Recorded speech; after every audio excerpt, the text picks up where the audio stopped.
tonight to talk about, so I figured I'd go ahead and start something new. So we're gonna do a little story time, okay? All right. So anybody celebrate 420? No, that's what I'm sitting on. Anybody? Oh shit, my bad. All right. Anybody celebrate 420? Oh, it's your birthday. Okay, happy birthday. All right. So this is the reason why I don't celebrate 420 or smoke with people. Okay. This is true stories. If I got time, I'll try to do two. Okay? All right. So the first story, one of my good friends was trying to holler at this girl, right? So she wanted to smoke. She got some friends with her. He calls me up, hey, I got this girl.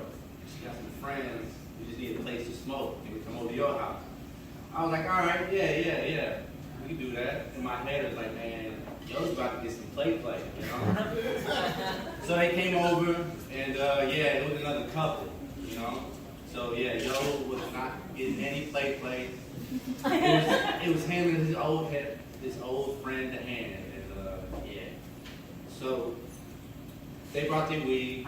They brought up one. They don't know how to smoke, so they look at the black guy and say, "Hey, can you roll one up?" I'm like, all right. So I roll one up. We're smoking. We're having a good time. Vibes is all good.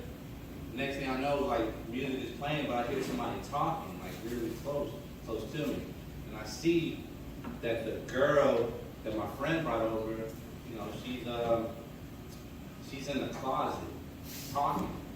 So I go up to her because it's my house, trying to figure out what the fuck she's doing, and she's praying, and I'm thinking to myself, fuck.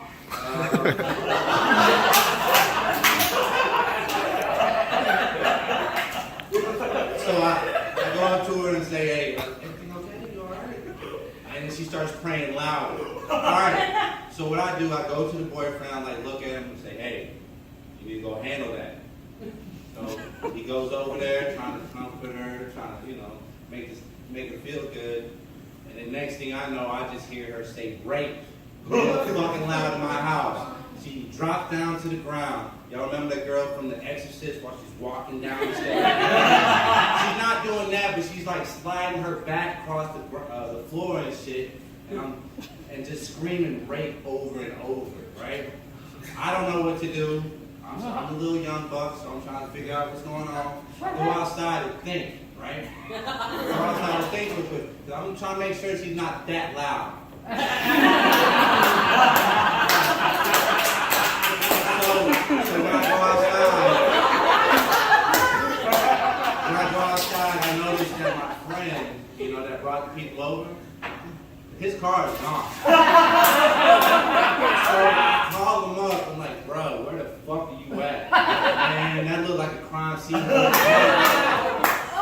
So, you know, I got you bitch ass fucking. So I hung up the phone with him, went to go handle the situation. First thing I did, gave him some water, told him, look, everything's gonna be fine. God still loves you, you're good. So, like, she starts, you know, feeling a little more comfortable around her surroundings and shit. So as we start moving outside, closer to the car, right? Her boyfriend's like, look, we gotta go ahead and leave. Appreciate you being over here. She's like, no, I wanna pray real quick. So I'm like, all right. So we prayed. We all three started holding hands, closed our eyes, and started praying. She started, and then her boyfriend was picking it up.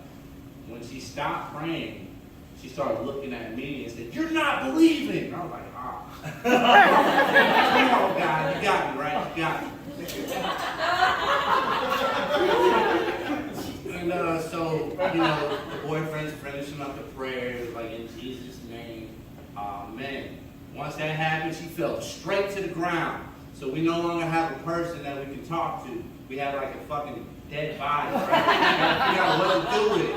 So me being stupid, all right, like I just put it back in the house so nobody sees what the fuck's going on, right?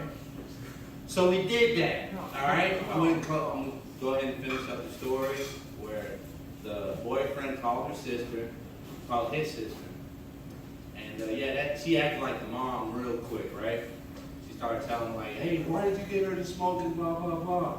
And you why did you even have them over at your house in the first place? And so the only thing I could think of, and I forgot to tell you guys this, you know, when she dropped down to the ground and felt like a dead body, so we had to pick her up. The only thing I could do is I got to cook something so she can eat something so she can move, right? So I fixed some spaghetti, ass spaghetti. And when the sister was telling me all this, I was just like, oh man, you hungry? Want some spaghetti? And yeah, she didn't like that. But the good thing about that story is all of that, right? The boyfriend didn't know what to do when she was screaming rape. So he grabbed the weed and threw it in my backyard. So yeah, I went ahead and went and grabbed the weed because I did a lot of fucking work that day, so I need to get paid for that. Alright? And I smoked that shit. But anyway,